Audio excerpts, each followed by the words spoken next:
Hello students, आप सबों को नमस्ते। आज के इस वीडियो सेशन में हम लोग पिछले वीडियो में बात कर रहे थे इन्वर्स ऑफ ए मैट्रिक्स का। कैसे निकालते हैं inverse of a matrix elementary operation के द्वारा। उसमें 2 ऑर्डर तक का हम लोग निकाल चुके थे। अब जो हम लोग निकाल रहे हैं वो 3 ऑर्डर का जो है कैसे एलिमेंट्री ऑपरेशन के द्वारा हम लोग इन्वर्स निकालेंगे 3 ऑर्डर मैट्रिक्स का। तो क्वेश्चन है हमारे पास कि using elementary operations find the inverse of matrix A जो है 2 0 -1 5 1 0 0 1 3। ठीक है, तो इसका जो है ना निकालना है इन्वर्स एलिमेंट्री ऑपरेशन द्वारा। तो ए इक्वल टू तो बस यही चीज़ लिख देंगे। और हम लोग क्या करते थे एलिमेंट्री ऑपरेशन में, या तो एलिमेंट्री रो ऑपरेशन द्वारा नहीं तो एलिमेंट्री कॉलम ऑपरेशन द्वारा बनाते हैं। लेकिन अभी तक हम लोग जो ना बस एक ही किसी के ऑपरेशन द्वारा बनाएंगे, तो रो द्वारा बनाते आ रहे हैं। तब इसमें using elementary row operation we write, हम लोग एलिमेंट्री रो ऑपरेशन द्वारा क्या सो लिखते हैं ए इक्वल टू आई ए। तो अब देखते हैं ए इक्वल टू आई ए, तो ए के जगह पर तो वही 3 ऑर्डर वाला मैट्रिक्स लिख देंगे। आई के जगह पर चूँकि 3 ऑर्डर का मैट्रिक्स है तो 3 ऑर्डर का आइडेंटिटी मैट्रिक्स भी होगा। तो 3 ऑर्डर का आइडेंटिटी मैट्रिक्स क्या होता है 1 0 0 0 1 0 0 0 1 इंटू ए जैसे है वैसे। अब हम लोग क्या करते हैं, रूल वही है।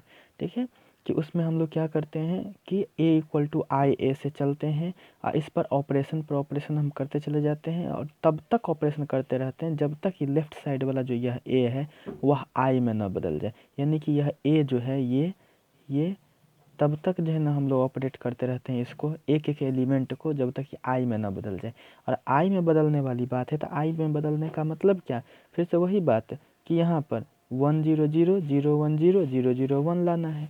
आई में बदलने इसका मतलब क्या, इसको आई में बदलते इसका मतलब क्या 1 0 0 0 1 0 0 0 1 यही चीज़ लाना है, क्योंकि 3 ऑर्डर का आई यही होता है। ठीक है ना, तो हमको लेफ्ट साइड में लाना है इसको ऑपरेट कर करके। कहने का मतलब 2 है वहाँ पर 1 हो जाए, ये तो 0 है ही तो 1 0 0, यानी यहाँ पर 1 यहाँ पर 0 यहाँ पर 0, फिर से 0 1 0, यहाँ पर भी 0 लाना पड़ेगा, यहाँ पर तो 1 है ही, यहाँ पर 0, फिर 0 0 1, फिर यहाँ पर 0 यहाँ पर 0 यहाँ पर 1। ये चीज़ इसलिए ऑपरेशन इतना सारा ऑपरेशन जो होगा इसलिए होगा कि ये सारे एलिमेंट्स को जो है हम लोग आइडेंटिटी मैट्रिक्स ऑफ 3 ऑर्डर में चेंज कर दें। ठीक है, अब देखते हैं कि सबसे पहले अब हमारा टारगेट है, आपको जैसे मन हो वैसे आप कर सकते हो, लेकिन हर हाल में ख्याल रखना यहाँ पर 1 लाना है। 1 0 0 0 1 0 0 0 1, बस इसीलिए हमको क्या है दिखा यहाँ पर कि नहीं पहले हम यहीं पर जो है ना हम 1 ले आते हैं। तो यहाँ पर 1 हम कैसे ले आएंगे, तो देखिए क्या किए हैं, इसको 2 से हम डिवाइड भी कर देंगे तो 1 आ जाएगा।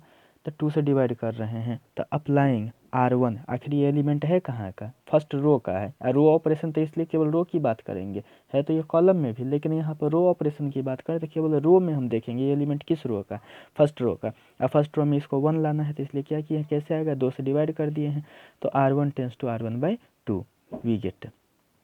अब इसको 2 से डिवाइड करेंगे तो बताइए 2/2 तो 1 हो गया, 0/2 0 का 0, -1/2 तो -1/2। यहाँ पर देख लीजिए इधर भी होगा, जो ऑपरेशन होगा तो इधर वाला पर भी अप्लाई होगा। तो 1/2 0/2 तो 0 0/2 तो 0 ही हो गया। ठीक है ना, R2 R3 पर कोई चेंजिंग नहीं होगा। तो R2 R3 के जो भी एलिमेंट्स हैं 5 1 0 5 1 0 0 1 3 0 1 3, इधर भी 0 1 0 0 0 1 इंटू ए जैसे है वैसे रह जाएगा। अब सोच रहे थे कि जिन यहाँ पर चूँकि 1 0 0 0 1 0 0 0 1, तो यहाँ पर तो 0 आ सकता है, तो इसको हम 0 कैसे ले आएंगे, तो उसी के हेल्प से हम लोग देख लेते हैं। आपको जिस पर मन हो, मुझे जो नहीं लगा कि नहीं इसी एलिमेंट को, नहीं आपको मन होता कि नहीं हम इस एलिमेंट को 1 ले आवें तो आप कर सकते थे। बहुत सारा रूल है लेकिन फाइनल आंसर एक ही आएगा। आप जैसे जो है ना मन हो, जिस एलिमेंट को मन हो चेंज करने का कर सकते हैं, बशर्ते कि एक ही चीज़ ख्याल रखना है कि इसको आई बनाना है। तो आपको जिस एलिमेंट पर मतलब ऑपरेशन लगाना हो लगा सकते हैं। तो यहाँ पर हम लोग देख रहे हैं कि 5 को हटाना चाह रहे हैं, 5 को, क्योंकि यहाँ पर 0 1 0, तो यहाँ पर 0 कैसे आएगा, तो 5 -5 हो जाए तो 0, तो 5 -5 इंटू 1, 5 -5 इंटू 1, तो 5 कहाँ पर R2 पर, -5 इंटू 1 तो 5, 1 कहाँ पर R1 पर, तो इसलिए R2 -5 R1, तो यहाँ पर 0 आ जाएगा तब। तो देख लेते हैं इस चीज़ को। तो R2 माइनस 5R1 वाला फॉर्मूला लगाया यहाँ पर। तो R1 पर तो कोई दिक्कत नहीं रहेगा, R1 पर तो जो जैसे है वैसे ही लगा दिए, 1 0 माइनस 1/2 1/2 0 0 जैसे था वैसे। लेकिन R2 पर तो यहाँ पर 5 था, तो 5 माइनस 5R1, तो 5 माइनस 5 इंटू 1, तो 5 माइनस 5 तो 0 हो गया। यहाँ की हम लोग बात कर रहे थे, तो यहाँ पर क्या था, तो यहाँ पर आप देख सकते हैं, यहाँ पर जो था हमारे पास वो था 1, तो R2 minus 5R1, R2 minus 5R1, तो R2 के जगह पर हम 1 रख दें, माइनस 5 इंटू जस्ट उसके ऊपर 0, तो 1 माइनस 0, 1 माइनस 5 इंटू 0 तो 1 माइनस 0, तो 1 माइनस 0 कितना 1, तो 1 माइनस 0 कितना 1, तो यही 1 यहाँ पर जो लिखा गया है यही 1 लिखा गया है, यही 1 यहाँ पर लिखा गया है। अब देख लेते हैं यहाँ वाला, तो यहाँ के लिए हम लोग देखें तो यहाँ पर कितना था 0 था, तो यहाँ पर 0, तो R2 के जगह पर 0, R2 के जगह पर 0 माइनस 5 इंटू R1, तो इंटू R1 के जगह पर कितना -1/2, तो ये हो गया 5 माइनस माइनस प्लस 5/2, तो ये 0 प्लस 5/2, तो ये कितना हो गया 5/2 हो गया। R2 minus 5R1, R2 minus 5R1, तो R2 के जगह पर इसके लिए हम बात कर रहे हैं, तो यहाँ पर R2 के जगह पर 0 माइनस 5R1, इसके जस्ट ऊपर R1 में कितना एलिमेंट है, कौन सा एलिमेंट, तो -1/2, तो 0 माइनस माइनस प्लस 5/2, तो ये कितना हो गया 5/2, तो ये सब रफ है, ठीक है ना, ये सब रफ है। तो इस तरह से हमारे पास यहाँ पर कितना हो गया 5/2 हो गया। यहाँ पर यदि हम देखें तो हमारे पास कितना हो गया 5/2। अब इस वाला के लिए देख लेते हैं, लेकिन लगेगा वही R2 माइनस 5R1 वाला फार्मूला। तो देख लेते हैं यहाँ पर, देखिए 0, फिर से वही बात, इसके लिए यदि हम बात कर लेते हैं इस रो के लिए, तो यहाँ पर R2 माइनस 5R1 है ना, तो R2 माइनस 5R1, तो देख लीजिए ये सब रफ है। तो देखिए, तो 0 माइनस 5 इंटू R1 कितना है 1/2, तो ये हो गया 0 माइनस 5/2, तो कितना -5/2, तो यहाँ पर लिखा जाएगा ये वाला एलिमेंट -5/2, देख सकते हैं -5/2 लिखा गया। अब इसके लिए जो हम देख लेते हैं ये वाला एलिमेंट के लिए, अब इस एलिमेंट के लिए, तो R2 के जगह पर 1, तो 1 माइनस 5 R1, तो 1 माइनस 5 इंटू 0, तो 1 माइनस 0, यानी 1 का 1 ही रह जाएगा, और यहाँ पर तो दोनों 0 है, तो 0 का 0 ही रह जाएगा, ठीक है ना। तो इसलिए यहाँ पर हो गया -5/2 1 0 इंटू A, और R3 जैसे था वैसे ही 0 1 3 और 0 0 1, क्योंकि जो भी ऑपरेशन था वो लगा था कहाँ पर, तो वो ऑपरेशन लगा था कहाँ, तो R2 पर लगा था। अब देख लेते हैं यहाँ पर भी तो 0 लाना है, क्योंकि आपको जो है देखना है कि हमको ये सब इस सब को चेंज करना है, एक ही मकसद है क्या कि इस सब को चेंज करके कैसे बना देना, I बना देना। I बनाने का मतलब 1 0 0 0 1 0 0 0 1, तो यहाँ तो 0 आएगा। तो अब इस एलिमेंट पर हम जो है नज़र दौड़ा रहे थे, इसको 0 कैसे बना सकते हैं, ईजी है, इसमें से इसको घटा दीजिए, इसमें से इसको घटा दीजिए, यानी ये कहाँ का R3 का और ये कहाँ का R2 का, तो R3 माइनस R1, तो R3 minus R2 second row का है ये, और ये थर्ड रो का है, तो R3 माइनस R2, तो R3 माइनस R2 देख लेते हैं सीधे। तो R1 पर तो कोई चेंजिंग नहीं, जैसे वैसे, R2 पर भी कोई चेंजिंग नहीं, 0 1 5/2 जैसे वैसे, -5/2 1 0 जैसे वैसे, क्योंकि ऑपरेशन कहाँ पर हो रहा है R3 पर, तो R3 पर 0 माइनस 0, R3 पर कैसा ऑपरेशन, R3 माइनस R2 का, R3 माइनस R2 का, तो 0 माइनस 0 तो 0 हो गया, 1 माइनस 1 0, 3 माइनस 5/2, तो 3 माइनस 5/2 की यदि हम बात कर लें, तो 3 माइनस 5/2 तो कितना 6 माइनस 5/2 एलसीएम ऐसे, तो कितना 1/2, तो इसलिए यहाँ पर कितना है 1/2 है। अब देख लेते हैं इस साइड में, तो R3 माइनस R2, तो 0 माइनस 5/2, तो 5/2 हो गया। इसके बाद से R3 माइनस R2, तो 0 माइनस 1 तो -1, फिर 1 माइनस 0 तो 1 माइनस 0 1, तो यह A हो गया। अब देख लेते हैं कि इस तरह से हम लोगों के पास इतना सारा चीज़ प्राप्त हुआ, तो ये सब आ गया। तो हम लोग पहुंच गए कहाँ पर, तो यहाँ पर पहुंच गए, यहाँ तक पहुँचे हैं। अब देख लेते हैं कि अब हम लोगों को करना क्या है कि ये जो हमारे पास है ये 1/2, इसको हम सोच रहे हैं 1 बना दें, इसको 1 बना दें। ध्यान देंगे कि कि यहाँ पर जो यह दिख रहा है 1/2, हम सोच रहे हैं इसको 1 बना दें, क्योंकि अभी तक कौन सा ऑपरेशन इससे पहले किए थे, R3 tense to R3 minus R2 वाला, ठीक है ना। तब सोच रहे हैं कि 1 0 0 0 1 0, तो 0 0 1, तो यहाँ पर तो 1 आएगा, तो इसको 1 बनाना आसान है, 1/2 है तो 1 बनाना आसान है, क्योंकि 2 से मल्टीप्लाई कर देंगे। तो आखिर कहाँ पर, तो R3 पर, तो R3 tense to 2R3 we get. तो देखिए R1 पर कोई चेंजिंग नहीं होगा, R1 के एलिमेंट्स पर कोई चेंजिंग नहीं होगा, R2 के एलिमेंट्स पर कोई चेंजिंग नहीं होगा, लेकिन चेंजिंग होगा फिर से R3 पर ही। तो R1 और R2 के एलिमेंट्स को जैसे वैसे लिख दीजिए, 1 0 माइनस 1/2, 1/2 0 0 0 1 5/2 माइनस 5/2 1 0 माइनस 5/2, यह 1 है, यह 1 है, 1 0। और R3 पर कैसा चेंजिंग हो रहा है, 2 से मल्टीप्लाई, तो 2 इंटू 0 तो 0, 2 इंटू 0 तो 0, 2 इंटू 1/2, तो 2 से 2 कैंसिल, तो कितना, हाफ। अब यहाँ पर 2 से इसको मल्टीप्लाई करते तो 5/2 इंटू 2, तो 2 से 2 कैंसिल, तो यानी 5, 2 से -1 को गुना करते तो -2, 2 को 1 से गुना करते हैं तो 2 इंटू ए। तो इस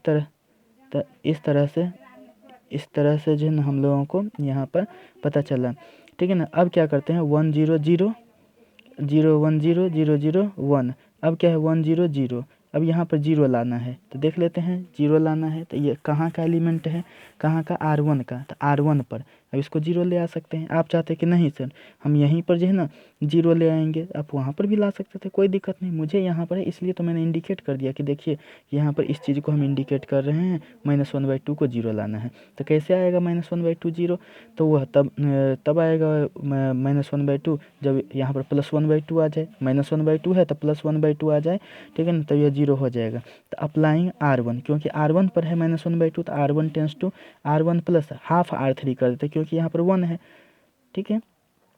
तो R1 प्लस हाफ R3, क्योंकि हाफ इंटू 1 तो 1/2 ये रह जाएगा, अब -1/2 यहाँ पर है, तो -1/2 प्लस 1/2 तो 0। तो देखना एक ही के हिसाब से, लेकिन वो रूल सब पर लागू हो जाएगा, R1 का जितना भी एलिमेंट है लेफ्ट से लेकर के राइट तक, ठीक है।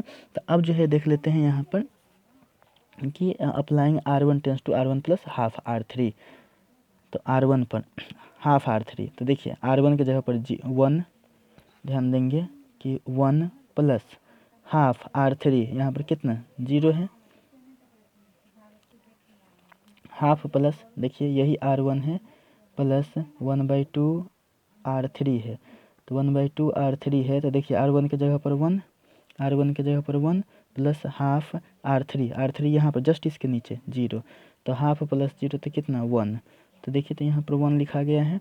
अब इसके बाद से देखते हैं इसके लिए, तो 0 सेकंड वाला के लिए, तो 0 प्लस हाफ इंटू 0, तो कितना, ये तो 0 का 0 रह गया। अब देखते हैं इसके लिए, तो -1/2 प्लस हाफ इंटू इसके जस्ट नीचे का R3 का एलिमेंट, इसके जस्ट नीचे का R3 का एलिमेंट कितना, तो 1, तो ये कितना हो जाएगा -1/2 प्लस 1/2 जो कितना 0, यहाँ पर 0 लिखा गया। उसी तरह से यहाँ पर देख लेते हैं, उसी तरह से जब यहाँ पर देख लेंगे तो वहाँ पर भी तो वही रूल लगेगा, तो R1 यानी 1/2 प्लस हाफ R3, तो R3 इसके जस्ट नीचे का एलिमेंट देखिए R3 में क्या है 5 है, तो 1/2 प्लस 5/2 तो कितना 6/2 यानी कितना 3, तो देखिए तो यही चीज़ यहाँ पे लिखा गया 3।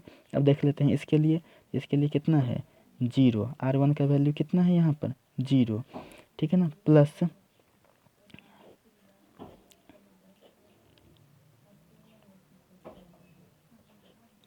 0 प्लस हाफ, तो 0 प्लस हाफ R3, तो जस्ट इसके नीचे का R3 कितना है -2 है, -2, तो यहाँ से इसको कैंसिल कर देंगे, तो 0 -1 यानी कितना -1, देखिए यहाँ पर -1 लिखाया है। फिर यहाँ पर देख लेते हैं 0, ठीक है ना, तो R1 के जगह पर कितना, तो 0 प्लस हाफ R3, तो यहाँ पर देख लीजिए कितना 2, तो 2 से 2 कैंसिल, तो 0 प्लस 1 कितना 1, तो इस तरह से यहाँ पर 1 लिखा गया। R2 R3 पर इसमें तो कोई दिक्कत नहीं, जैसे वैसे, तो 0 1 5/2 तो 0 1 5/2, यहाँ पर 0 0 1 तो 0 0 1, इधर -5/2 1 0, इधर 5 -2 2 इंटू ए। अब क्या है, यह तो 1 0 0 आ गया, 0 1 0 0 0 1 सब जगह आ गया है सारा एलिमेंट, लेकिन यहाँ का एलिमेंट इसको 0 बनाना अभी बाकी है, तो इसको भी 0 बना लेते हैं, ठीक है ना। तो यह इसको 0 कैसे बनाएंगे, ये 5/2 है तो -5/2 आ जाए तो 0 हो ही जाएगा। तो इसके लिए हम लोग क्या करते हैं कि I2 पर का ये एलिमेंट है ना, अब इसको टारगेट किए हैं तो I2 पर का एलिमेंट से हैं, तो इस चीज़ को हम देख लेते हैं। तो वहाँ पर क्या कर रहे हैं, I2 tense to I2 minus 5/2 R3। 5/2 R3 क्यों, क्योंकि यहाँ पर 1 है तो 1 को 5/2 से मल्टीप्लाई करेंगे तो 5/2 ये रह जाएगा, 5/2 में से 5/2 माइनस हो जाएगा तो कितना हो जाएगा 0। तो यहाँ पर देख लीजिए 1 I2 पर जो भी चेंजिंग होगा I2 पर होगा, तो 1 0 0 जैसे वैसे, 1 0 0 जैसे वैसे, 3 - 1 1, 3 - 1 1 जैसे वैसे। यहाँ पर R2 माइनस 5/2 R3, तो 0 - 5/2 इंटू 0, तो 0 का 0 रह गया। फिर यहाँ पर I2 के जगह पर 1 - 5/2 R3 के जगह पर 0, तो 1 - 5/2 इंटू 0, तो 1 का सॉरी हाँ ठीक है, तो 1 - 5/2 इंटू 0, तो ये हो गया 1 - 5/2 इंटू 0 कितना 1 - 0, तो 1 - 0 यानी 1, तो इसलिए यहाँ पर 1 का 1 रह गया। लेकिन यहाँ पर देखते हैं, तो यहाँ पर यदि देखें तो ये कहाँ से आएगा, यहाँ से आएगा यहाँ पर, ठीक है। तो यहाँ पर 5/2 माइनस 5 इंटू, देखिए 5/2 यानी I2 के जगह पर कितना है, I2 के जगह पर यदि हम देख लें तो I2 के जगह पर 5/2 माइनस 5/2 R3 जस्ट इसके नीचे का R3 क्या है देख सकते हैं 1 है, तो ये कितना हो गया 5/2 माइनस 5/2 यानी कितना 0, तो इसलिए यहाँ पर 0 हो गया। I2 में इस साइड भी तो वही स्थिति चलेगा, तो वही स्थिति चलेगा, तो इस तरह से हम इसको देख लेते हैं कि यहाँ पर कैसे वो फार्मूला लगेगा। तो देखिए यहाँ पर था फार्मूला क्या, I2 माइनस 5/2 R3, तो I2 के जगह पर कितना है -5/2 इंटू R3 के जगह पर कितना है R3 जस्ट उसके नीचे का R3 कितना है तो 5 है, तो देखिए -5/2 -25/2, तो ये कितना हो जाएगा -25 - 5 तो -30/2, तो कितना -15, तो यहाँ पर -15 दिख रहा है। इसके बाद से यहाँ पर देख लें तो यहाँ पर I2 के जगह पर फिर से वही बात, फार्मूला हमारे पास क्या है, फार्मूला है I2 माइनस 5/2 R3, फार्मूला उतना ही है हमारे पास कि 5/2 माइनस I2 माइनस 5/2 R3, तो I2 के जगह पर यहाँ पर कितना 1 - 5/2 इंटू R3 के जगह पर जस्ट इसके नीचे कितना -2, इसके जस्ट नीचे यदि हम देखें तो कितना -2, यहाँ पर देख सकते हैं कि -2, 2 से 2 कैंसिल हो जाएगा तो 1 और माइनस +5, तो कितना हो जाएगा 6। देखिए तो यहाँ पर यह 6 आया है कि नहीं, कम आ गया है। अब यहाँ पर देख लेते हैं इसको, तो I2 के जगह पर 0, I2 के जगह पर यहाँ पर देख लीजिए कि हम रफ कर दे रहे हैं कि I2 माइनस 5/2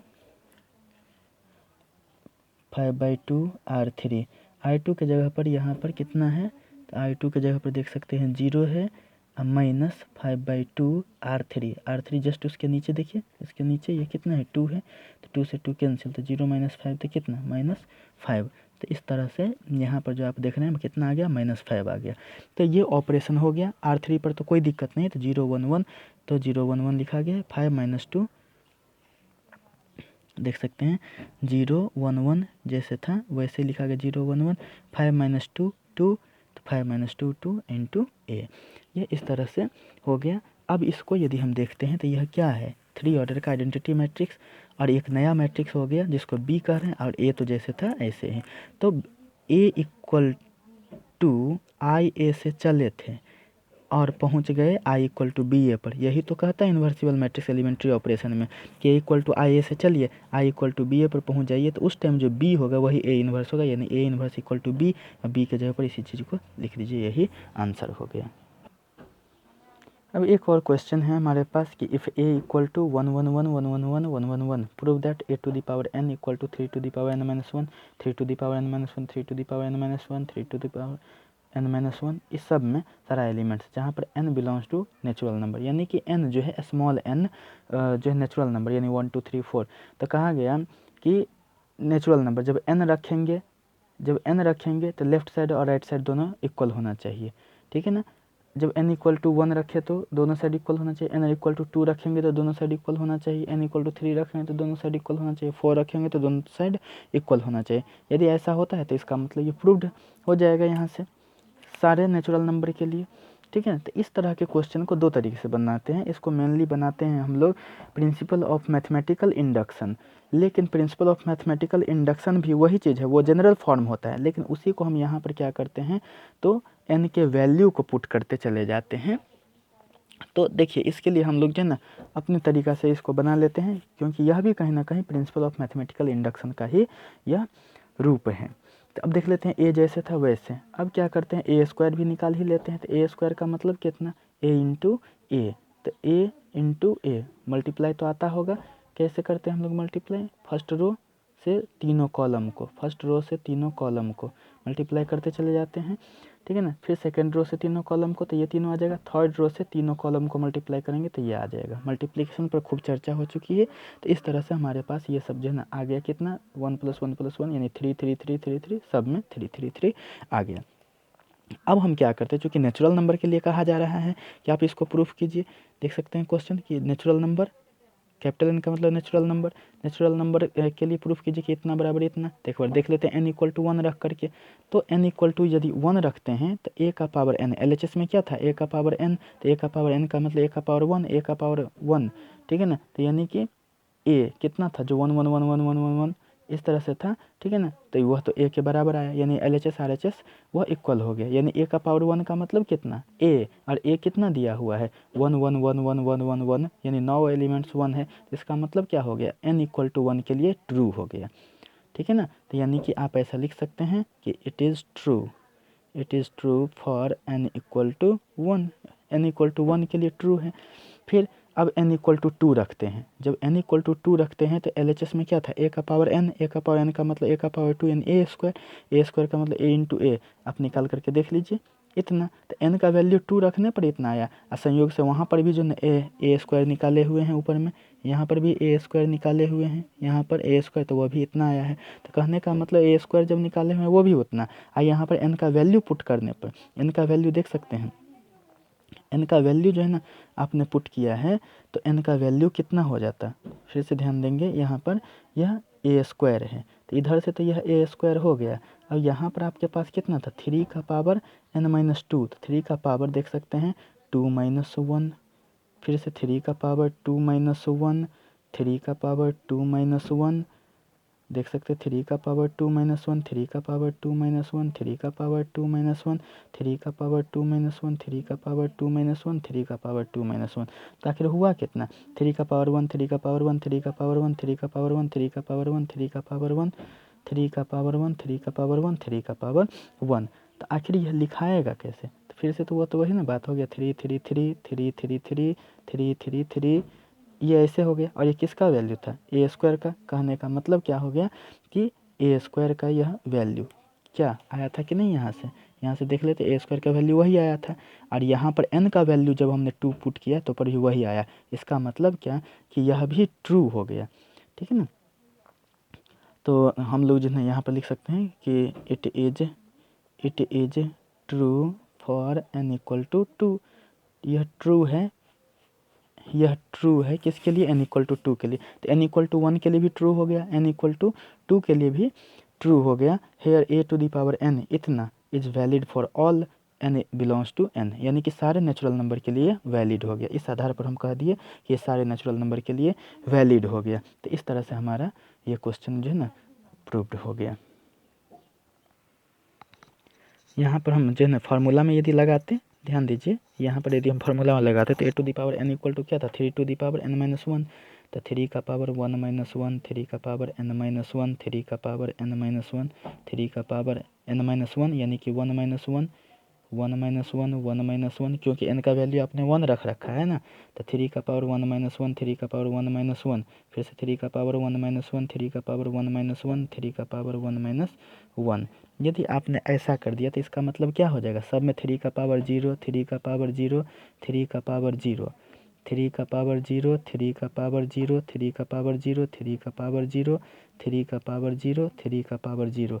और 3 का किसी भी चीज़ का पावर 0 है तो इसका मतलब कितना 1 1 1 1 1 1 1 1 1, और यही तो a के इक्वल है, वही तो a के इक्वल है। इसका मतलब क्या, it is true for n equal to 1, यानी LHS इक्वल टू RHS हो गया। तो इसलिए थोड़ा सा जो ऊपर में जो डिस्कशन में ये चीज़ जो है ना छूटा हुआ था, तो इस चीज़ को यहाँ पर कंप्लीट कर लिए। तो ये लेफ्ट साइड में n इक्वल टू 1 रखें आप, तो देखिए राइट साइड में भी यह कितना आया 1 1 1, यानी a के इक्वल चला आया। तो इसका मतलब क्या है, तो लेफ्ट में भी a, देखिए राइट में भी यह a के इक्वल ही आ गया। n का वैल्यू 1 रखने पर तो इस तरह से यह भी वैलिड हो गया। और इस तरह से हमारा जो है ना सारे नेचुरल नंबर के लिए इसी तरह से होता है। आप a³ के लिए भी निकालते, a4 के लिए भी निकालते, कोई दिक्कत नहीं है। इसलिए किसी 2 गो को 3 गो को निकाल करके दिखा देते हैं और उसके बाद से कह देते हैं कि इसी आधार पर और भी होगा। चलते हैं, अब है हमारा क्वेश्चन। ये क्वेश्चन है कि फाइंड x इफ इतना इतना इतना मल्टीप्लाई में है तीनों इक्वल टू O। जिस तरह से ABCD capital A capital B capital C जो होता है वह मैट्रिक्स का डिनोशन होता है, डिनोट करते हैं, उसी तरह से यहाँ पर यह O है, जीरो मैट्रिक्स को बताता है। तो देखिए जब यहाँ पर ये चीज़ें हैं, ठीक है ना, 3 गो वाला, तो तीनों वाला को लिख दिए हैं। उसके बाद से मल्टीप्लाई कर दीजिए, पहला से इस दोनों को मल्टीप्लाई कर दीजिए, ठीक है ना, तो इतना आ जाएगा। पहला से देखिए, पहला से मल्टीप्लाई करेंगे तो पहला कितना बाई कितना का है, पहला के लिए बात करेंगे तो 1 रो और 3 कॉलम, तो 1/3 का। लेकिन दूसरा के लिए यदि हम बात करते हैं तो दूसरा कितना 3 रो 3 कॉलम, तो यानी 3 रो 3 कॉलम, तो ये कट जाएगा, ठीक है ना, क्योंकि मल्टीप्लिकेशन तो तभी ना होता है जब ये और ये सेम हो जाए। तो बचा हमारे पास कितना 1/3, यानी कि आने वाला जो इस दोनों को जो मल्टीप्लाई करेंगे वो जो आएगा कितना बाई कितना का मैट्रिक्स आएगा 1/3 का, यानी 1 रो 3 कॉलम। तो देखिए यहाँ पर 1 रो 3 कॉलम का ही तो आ रहा है। चलिए अब मल्टीप्लाई करते हैं इससे, तो x से 1 को, तो x -5 इंटू 0, तो 0 -1 इंटू 2 तो -2। चलिए फिर इससे इसको मल्टीप्लाई करते हैं, x इंटू 0 तो 0 -5 इंटू 2 तो -10 और -1 इंटू 0 तो -0। x से इससे अब इसको, तो x से 2 को, तो 2x -5 इंटू 1 तो -5 और -1 इंटू 3 तो -3। यहाँ पर x for 1 जैसे है वैसे equal to O, equal to यह O जैसे है वैसे यह O है, जीरो नहीं अभी कहेंगे, यह O है तो मैट्रिक्स के रूप में जीरो ही हुआ। x -2 -10 2x -5 -3 कितना -8। यहाँ पर x for 1 equal to O। अब इस दोनों को मल्टीप्लाई करते थे, देखिए तो ये कितना बाई कितना था, ये था 1/3, और यहाँ पर ये कितना है, तो 3 गो रो है, 3 रो, तो ये 3/1। देखिए ये रहता तभी मल्टीप्लिकेशन संभव है, तब जो बचा वही ऑर्डर, यानी 1/1 ऑर्डर का आने वाला मैट्रिक्स कितना का होगा 1/1 ऑर्डर का होगा। तो ये सब समझाने के लिए जितना भी यहाँ पर भी जो है ये सब चीज़ जो है हम लोग देखे हैं, ये जो चीज़ें देखे हैं वो समझाने के लिए था। इस चीज़ को आप नहीं नोट करेंगे, आप समझेंगे, आपको नोट करना है बस ये सब लाइन जो है ना नोट करना है, ये सब नहीं, ये सब समझाने के लिए था। तो अब यहाँ पर इससे मल्टीप्लाई करते हैं इसको, तो देखिए फर्स्ट एलिमेंट से फर्स्ट को, यानी x -2 से x को, फिर -10 से 4 को, फिर 2x -8 से किसको 1 को इक्वल टू O। तो देखिए तो x² -2x -40 और 2x -8 इक्वल टू O। तो ये हो गया -2x से +2x कैंसिल, तो x² -48 equal to O, x² -48 equal to O का मतलब क्या, इधर भी एक एलिमेंट था इधर भी एक एलिमेंट का, यानी वो जीरो मैट्रिक्स था, इसको दिखा रहे थे O से, यह जीरो नहीं था, लेकिन अब ऐसे लिख दिए तब यह जीरो है। तो एक एलिमेंट के इक्वल, तो x² -48 इक्वल टू 0, तो x² इक्वल टू 48, तो x इक्वल टू +-√148 जो कितना 4√3, 4 चौका 16 48, ठीक है ना। तो इस तरह से हमारे पास आ गया वो। अब जो है ना क्वेश्चन है नेक्स्ट कि assume x y z w and p are matrices of order 2/n 3/k 2/p n/3 and p/k respectively. कहने का मतलब x का ऑर्डर 2/n, y का ऑर्डर 3/k, z का ऑर्डर 2/p, w का ऑर्डर n/3 एंड p का order p/k।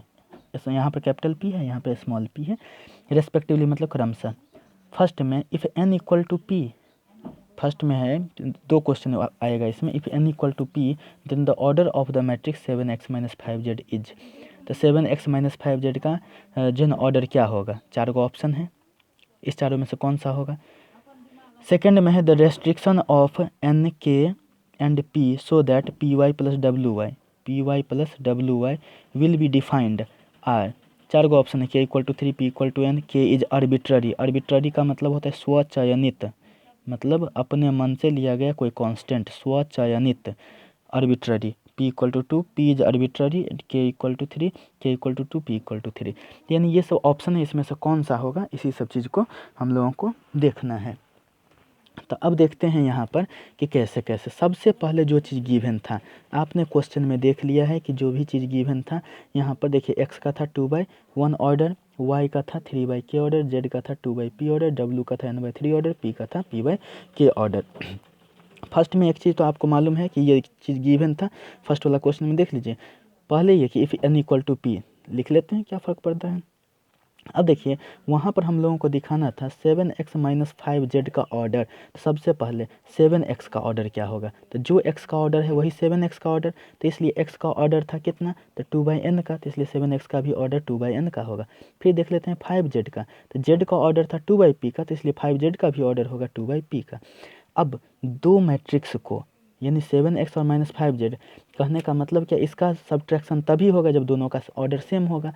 यानी 7x - 5z is possible only when order of 7x and 5z is same, यानी कि 7x और 5z का ऑर्डर सेम हो, यानी कि ये इक्वल टू ये, तो ये इक्वल टू ये, that is 2/n equal to 2/p, और ये तभी हो पाएगा। तो देखिए, तो पहला दोनों का इक्वल है, पहला दोनों का क्या है, इक्वल है, तो दूसरा को भी इक्वल होना चाहिए, यानी n इक्वल टू p। तो order of, therefore order of 7x - 5z is either 2/n। तो ध्यान दीजिए, तब तो ये क्या हो जाएगा, या तो 2/n होगा या तो 2/p होगा, n इक्वल टू p तो है ही। तब देख लेते हैं ऑप्शन में कौन सा है, ठीक है ना। तो इसलिए लिखा गया यहाँ पर कि order of 7x - 5z is either 2/n और 2/p। In option 2/n is present, option में देखिए तो कितना है, 2/n प्रेजेंट है, इसलिए ऑप्शन बी इज आंसर। तो इसलिए ऑप्शन बी इसका आंसर हो गया, यानी फर्स्ट का आंसर। सेकंड नंबर क्वेश्चन है कि the restriction of NK and P so that PY plus WY, ठीक है ना। तो PY WY, तो इस चीज़ को जो है हम लोग जो है देखें जरा। तो देखिए ऑर्डर तो x का तो वही 2/n, y का 3/k, z का 2/p, w का n/3, p का p/k। अब देख लेते हैं, चूँकि आपके पास क्या है PY प्लस WY, ख्याल रखिएगा PY तभी हो पाएगा, मल्टीप्लिकेशन टू मैट्रिसेज का जो मल्टीप्लिकेशन है वो तभी हो पाता है जब हम लोग क्या देखते हैं कि फर्स्ट वाला का और सेकंड वाला का, यानी कि यहाँ पर मान लेते हैं कि जैसे ये देखिए p/k का है और y है कितना 3/k का है। लेकिन ख्याल रखिएगा ये मल्टीप्लिकेशन तभी होता है जब ये इक्वल होता है, ये दोनों, फर्स्ट वाला मैट्रिक्स का कॉलम और सेकंड वाला का रो, तभी मैट्रिक्स का मल्टीप्लिकेशन संभव होता है। तो कहने का मतलब क्या, ये दोनों का सेम होना चाहिए, यही चीज़ तो लिखा गया है, p का ये, y का ये। देखिए इसका ये इसके इक्वल होना चाहिए, यानी k को 3 के इक्वल होना चाहिए, ठीक है ना। तो k को 3 के इक्वल होना चाहिए तभी py होगा। अब कितना ऑर्डर का, तो इस दोनों को छोड़ करके कितना p/k ऑर्डर का। तो py is valid only when k equal to 3। तो k इक्वल टू 3 जब होगा तभी जो है ना py वैलिड होगा। एंड ऑर्डर ऑफ py, इस केस में py का ऑर्डर जो आएगा मल्टीप्लाई करके py, उसका ऑर्डर कितना, तो जो बचा p और k बचा p/k ऑर्डर का। wy के लिए देख लेते हैं, तो w कितना का है, तो n/3 का है, w जो है n/3 का है, और y कितना का है 3/k का है, y है कितना 3/k का। तो देख लीजिए 3/k, तो देखिए तो ठीक ही है, ये दोनों इक्वल है, तो n/k का होगा, WY कितना n/k का, ऑर्डर ऑफ WY कितना n/k। अब बताना है आपको कि चूंकि आपके पास है PY प्लस WY, तो दो मैट्रिक्स को तभी आप जो है ना ऐड या सब्ट्रैक्ट कर सकते हैं जब दोनों का ऑर्डर सेम होता है, यानी PY का जो ऑर्डर है वही WY का होना चाहिए। तो PY plus WY is possible when PY and WY have same order, PY और WY का सेम ऑर्डर होना चाहिए। तो PY का ऑर्डर कितना है p/k का, यानी p/k, और WY का ऑर्डर कितना n/k, तो p/k equal to n/k। Second वाला तो इक्वल है ही, यानी फर्स्ट वाला को भी इक्वल होना पड़ेगा, तो p इक्वल टू n, यानी कि p इक्वल टू n और k इक्वल टू 3। तो k इक्वल टू 3 एक रेस्ट्रिक्शन ये, और p equal to n option A में ही ऐसा दिखेगा, तो इसलिए ऑप्शन ए इसका आंसर हो जाएगा। अब है फाइंड द मैट्रिक्स x, ये वाला क्वेश्चन से जो है ना मिसलेनियस का क्वेश्चन है। तो ध्यान देंगे कि find the matrix x, capital X, so that x into यह मैट्रिक्स इक्वल टू ये मैट्रिक्स। तो अब जो है ना सबसे पहली बात अब हम लोग क्या कर लेते हैं कि ये तो x है ही, इसको a मान लीजिए, a मान लेते हैं कि ये मैट्रिक्स जो गिवन है उसको a मान लेते हैं, और ये जो मैट्रिक्स है हमारे पास इधर वाला उसको b मान लेते हैं, कोई दिक्कत नहीं। यह भी 2/3 का, यह भी 2/3 का। अब देख लेते हैं यह मैट्रिक्स निकालना, तो ये कितना ऑर्डर का होगा। तो आपको एक चीज़ देखना पड़ेगा यहाँ पर कि ये है कितना, तो 2/3 ऑर्डर का, जिसके साथ x को मल्टीप्लाई करना है। अब फाइनल जो आया है वह भी कितना, जिसको b माने हुए हैं, कितना का, 2/3 का। ठीक है, तो अब देख लेते हैं कि x इंटू दिस, यानी पहला x into A should have order 2/3 as that of on RHS। कहने का मतलब इस दोनों का ऑर्डर वही होना चाहिए, इस दोनों का ऑर्डर मतलब दोनों के जो मल्टीप्लाई करके आएगा उसका ऑर्डर वही होना चाहिए जो इसका ऑर्डर है, क्योंकि इक्वल है ना, इक्वलिटी का साइन है। ठीक है ना, तो अब देख ले इसका ऑर्डर तो 2/3 है, इसका ऑर्डर कितना होगा। ठीक है ना, तो अब इस चीज़ के लिए यहाँ पर तो ये चीज़ तो आप समझ ही गए थे कि इसका order should have order 2/3 as that of an RHS। RHS कहने का मतलब ये वाला जो है RHS, ये इसका जितना ऑर्डर है उतना ही ऑर्डर इस दोनों का होना चाहिए। तो इसका ऑर्डर तो पता है 2/3, लेकिन इसका ऑर्डर कितना। तो अब चलते हैं इसी चीज़ को समझने के लिए। तो इसलिए लेफ्ट साइड में कितना हो गया, x इंटू ए, जो चीज़ दिया हुआ था यहाँ पर, जो चीज़ यहाँ पर x के साथ था ये मल्टीप्लाई। ठीक है, तो इसी को a मान लिया, तो x इंटू ए, और यह b है, तो x a equal to B. तब देख लेते हैं यहाँ पर x a equal to B है। तो सबसे पहले b, इतना तो क्लियर है हम लोगों को कि b का ऑर्डर ये पता है, चूँकि राइट साइड में है तो कितना 2/3 ऑर्डर का। a का भी ऑर्डर पता है कितना 2/3, तो x का कितना ऑर्डर होगा, यह चीज़ आपको समझना पड़ेगा। तो देख लीजिए, तो आपके पास क्या है, ऐसे समझिए, फिर से ये रफ हम कर रहे हैं, इसको नहीं नोट करना है आपको। ठीक है ना, तो यहाँ पर देखिए यह b है जो कितना 2/3 ऑर्डर का, a मालूम है कितना 2/3 ऑर्डर का, x का आपको निकालना था, x का कितना ऑर्डर होगा। तो एक चीज़ तो आपको क्लियर है कि इस दोनों को जो मल्टीप्लाई कर रहे हैं तो जितना ये है उतना ही यहाँ पर होना चाहिए 2। तो कहने का मतलब ये 2 है तो इसको 2 होना चाहिए। तो इसका मतलब जब यह सेम हो जाता है तब ये फाइनल का जो ऑर्डर होता है वो कितना, यही ऑर्डर होता है। तो अब बताइए यहाँ पर तो 3 तो दिख रहा है, तो बचा कितना होगा, यहाँ पर 2 बचा होगा। ठीक है, तभी यह 2/3 हुआ होगा। ठीक है, तो ये दोनों तो इक्वल हो गया, तो यहाँ पर 2 था तो इसको 2 होना चाहिए था, तो ये तो कट गया। ठीक है ना, अब जो बचेगा वही x और a का जो है ना, x इंटू ए का जो है ना ऑर्डर होगा। तो यहाँ पर 3 तो दिख ही रहा है, लेकिन यहाँ पर 2 पहले से हम लोगों को b में पता है, इसका मतलब यहाँ पर 2 होना चाहिए। तो इस तरह से पता चला कि x का जो ऑर्डर 2/2 का, यानी x का ऑर्डर कितना 2/2 का, तो इसलिए ऑर्डर ऑफ x इज 2/2। यदि 2/2 है तो अब एलिमेंट्स लिख लेते हैं, कुछ भी, कोई भी अननोन। तो x इक्वल टू ABCD, कुछ भी आपको मन होता है कि नहीं सर जन हम कुछ भी मान लेते हैं, कि नहीं PQRS मान लेते हैं, कुछ भी मान लेते हैं आप, x इक्वल टू इतना। तो इसलिए अब देखिए लेफ्ट साइड में x into A equal to B था, तो x की जगह पर यही ABCD, a की जगह पर 1 2 3 4 5 6 था, b की जगह पर राइट साइड वाला -7 -8 -9 2 4 6 जैसे था वैसे। अब तो इस दोनों को तो मल्टीप्लाई कर ही सकते हैं, फर्स्ट रो से तीनों कॉलम को, फिर सेकंड रो से तीनों कॉलम को। फर्स्ट रो से तीनों कॉलम को यदि मल्टीप्लाई करेंगे तो ये आएगा, सेकंड रो से तीनों कॉलम को मल्टीप्लाई करेंगे तो ये आएगा, इक्वल टू इतना। तो अब देख सकते हैं यहाँ से, तो कितना है इसमें, आपके पास अननोन है ABCD, आपको निकालना है ABCD। यह ABCD आप निकाल दिए तो आपका आंसर हो गया, x चला आएगा। ठीक है ना, लेकिन यहाँ पर 4 अननोन, तो 4 इक्वेशन आपको उठाना पड़ेगा। तो देखिए AB वाला 3 गो इक्वेशन है, यहाँ से कोई भी 2 इक्वेशन लिख दीजिए। मैंने लिख दिया है a+4b, तो a+4b तो इधर से किसके इक्वल, -7 के इक्वल फर्स्ट इक्वेशन, फिर 2a + 5b -8 के इक्वल सेकेंड इक्वेशन। चलिए AB तो हमको 4 इक्वेशन चाहिए था, तो AB का 2 इक्वेशन ले लिए, और CD का भी 2 इक्वेशन ले लेते हैं। ठीक है ना, क्योंकि AB का जो है ना तीसरा इक्वेशन लेने से कोई फ़ायदा नहीं, कोई भी तीनों में से कोई भी 2 लेना था, तो हमने तो पहला दोनों ले लिया। अब देखते हैं C और D, तो इसमें से भी देखिए C + D कितना 2 के इक्वल थर्ड इक्वेशन, और 2C + 5D कितना 4 के इक्वल। ठीक है ना, आप चाहते हैं कि नहीं सर हम ये नहीं लेकर के ये लेते, तो 6 के इक्वल लेकर के लेते, कोई दिक्कत नहीं, आंसर पर कोई असर नहीं पड़ेगा। तो इस तरह से 4 इक्वेशन हो गया। अब इस दोनों फर्स्ट इक्वेशन और सेकंड इक्वेशन को सॉल्व करेंगे तो ये भी आएगा, थर्ड इक्वेशन फोर्थ इक्वेशन को सॉल्व करेंगे तो CD आएगा। 10th में जो है ना लीनियर इक्वेशन इन 2 वेरिएबल में आप ये सब चीज़ को सॉल्व कर चुके हैं।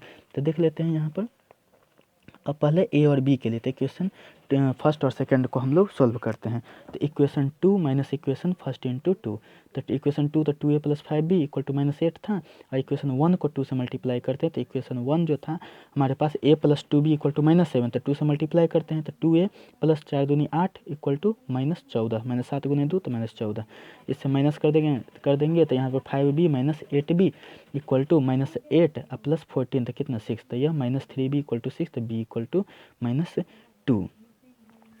इस तरह से यहाँ पर यह आ गया। अब पुटिंग b इक्वल टू -2, ये सब तो कैलकुलेशन है, आप खुद से भी कर सकते हैं, ठीक है ना। तो b equal to -2 in equation first में b इक्वल टू -2 पुट कर देते हैं, तो यहाँ से हम लोगों को ये आ जाएगा, ठीक है ना, कितना, तो a प्लस, तो देख सकते हैं यहाँ पर +4b, तो 4 इंटू -2, तो 4b इक्वल टू -2 था, ठीक है ना। तो यहाँ पर -8, a - 8 इक्वल टू -7, तो a इक्वल टू -7 + 8 तो कितना 1, तो a और b हम लोगों को मालूम हो गया, तो a हो गया कितना 1, b हो गया -2, और c और d के लिए तो इक्वेशन 4 और इक्वेशन 3 को आप जो है ना इसको सॉल्व कर देंगे, तो सॉल्व किया हुआ है यहाँ पर, इस तरह से आपको a b c d ये सब प्राप्त हो गया। ऐसे कैलकुलेशन है, कैलकुलेशन खुद से देख लेंगे, कहीं पर कुछ त्रुटि भी हो रहता है तो कोई दिक्कत नहीं है, ठीक है ना, आप खुद से ये सब चीज़ कर लेंगे। मेन था इससे पीछे वाला ये सब चीज़ निकालना।